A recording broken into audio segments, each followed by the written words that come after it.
Olá, meu nome é Mariana e eu sou professora de matemática da Associação Crescer Sempre. Neste e nos próximos vídeos conversaremos sobre o Teorema de Pitágoras. Mas, antes de começar, peço que se você não for inscrito, se inscreva no canal e curta o vídeo. Isso é muito importante para fortalecer o canal.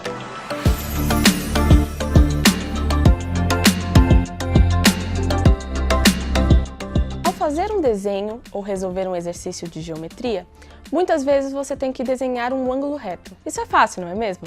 Basta você usar o esquadro, o transferidor ou até mesmo a lateral da capa do seu caderno. E se você tivesse apenas um pedaço de barbante? Como que faria para conseguir um ângulo reto? A gente pode falar nesse momento que o mundo está cheio de ângulos retos.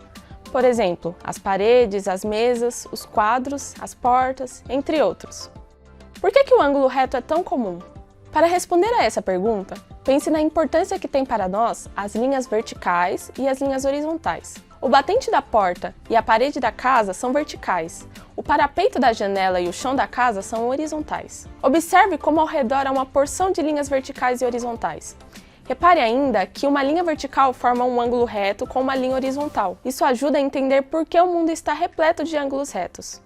Quando os homens começaram a levantar suas primeiras casas, cercar terrenos e medir terras, surgiu a necessidade de aprenderem a construir ângulos retos. Na edificação das pirâmides egípcias, dos palácios orientais, dos templos gregos, das cidades incas, arquitetos e construtores usaram uma figura que se tornou famosa, o triângulo retângulo. Por ter um ângulo reto, ele tem sido utilizado como esquadro para se obterem linhas perpendiculares. Essa figura simples foi estudada por povos antigos que perceberam suas interessantes propriedades.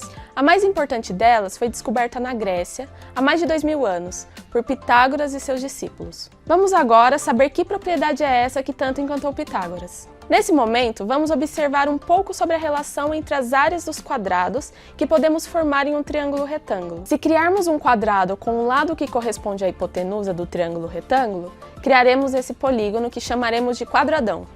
A área do quadradão contempla as áreas criadas a partir do quadrado dos catetos. Portanto, podemos então concluir que a área do quadradão é a soma das áreas do quadrado dos catetos. Lembrando que os três quadrados foram construídos sobre os lados de um triângulo retângulo.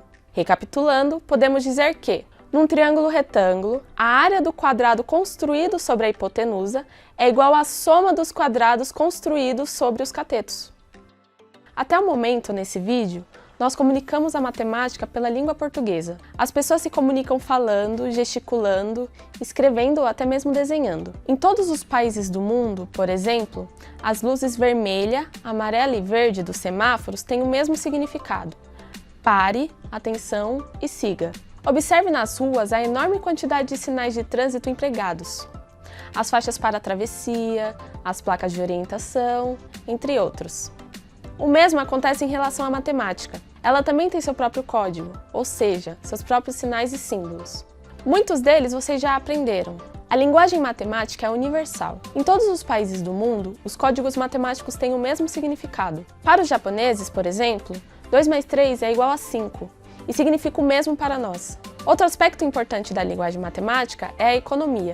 Compare a minha fala com a linguagem matemática que será mostrada. 2 mais 3 é igual a 5. Pois bem, daqui para frente usaremos cada vez mais a linguagem matemática. Já dissemos que, num triângulo retângulo, a área do quadrado construído sobre a hipotenusa é igual à soma dos quadrados construídos sobre os catetos. Com a linguagem matemática, podemos encolher essa frase e escrevê-la de um modo que a torne compreensível em qualquer país do mundo. Para isso, vamos representar pela letra a medida da hipotenusa de um triângulo retângulo. Assim, a área do quadrado construído sobre a hipotenusa será a ao quadrado. Representando-se as medidas dos catetos por B e C, as áreas dos quadrados serão respectivamente B ao quadrado e C ao quadrado. Logo, podemos afirmar que A ao quadrado é igual a B ao quadrado mais C ao quadrado. Essa fórmula simples, enxuta e universal sintetiza todas as conclusões que tiramos até aqui. Para compreendê-la, é preciso não perder de vista o significado das letras A, B e C. Elas representam as medidas dos lados dos catetos. Por isso, a fórmula A ao quadrado igual a B ao quadrado mais C ao quadrado pode ser lida do seguinte modo.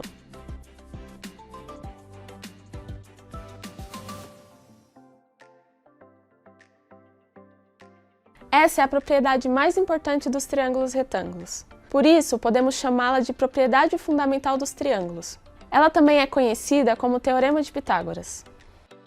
Hoje exploramos um pouco sobre a fundamentação por trás do Teorema de Pitágoras. Você já tinha visto ou estudado esse conteúdo antes? Coloque aqui embaixo nos comentários sobre sua experiência. Obrigada e até a próxima aula!